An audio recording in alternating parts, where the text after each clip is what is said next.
Akhirnya terungkap sosok yang ditakuti Ferdy Sambo merupakan Jenderal Bintang 2. Sosok Jenderal Bintang 2 yang ditakuti Ferdy Sambo sering disebut sebagai Kapten Jack.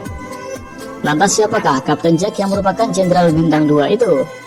Dikutip dari berita Subang, Jenderal Polisi Slamet Uliandi jadi sorotan publik di tengah kasus kematian Brigadir J yang melibatkan atasannya mantan Kepala Divisi Propam Ferdy Sambo. Diketahui Irjen Slamet Uliandi jadi perbincangan lantaran Jenderal Polisi itulah yang menjemput paksa Ferdy Sambo untuk diperiksa ke Makobrimob. Irjen Slamet Uliandi merupakan Kepala Divisi TIK Polri yang punya julukan sebagai Kapten Jack.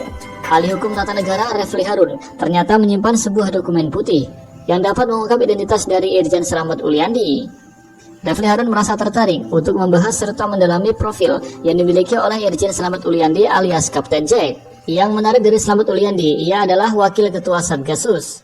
Berdasarkan surat perintah nomor sprint 1583 /7 HUK 6.6 2022 tertanggal dan mulai berlaku pada 1 Juli 2022, itu Irjen Slamet Uliandi adalah di sini Kepala Divisi TIK Polri adalah Wakasatgasus 1. Kemudian Refli Harun menyebut bahwa yang menjadi Wakil Satgasus 2 yakni bernama Brigjen Pol Reza Arif Dewanto.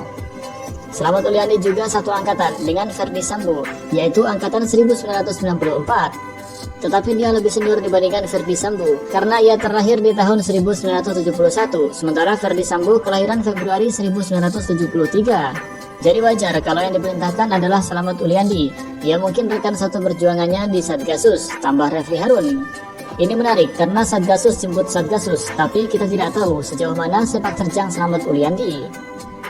Karena Satgasus kemudian dibubarkan karena dianggap sebagai satuan tugas dalam tanda kutip yang katanya mafia kejahatan.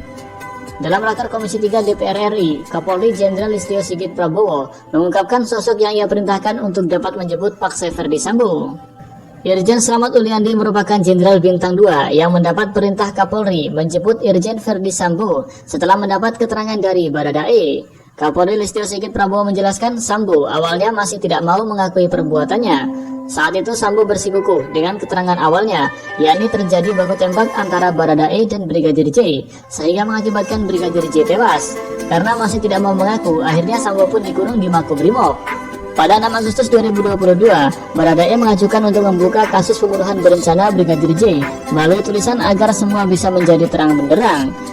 Dalam tulisannya, Baradae mengaku menembak Brigadir J, namun penembakan itu dilakukan atas perintah Ferdy Sambo. Setelah itu, Ferdy Sambo mengakui perbuatannya.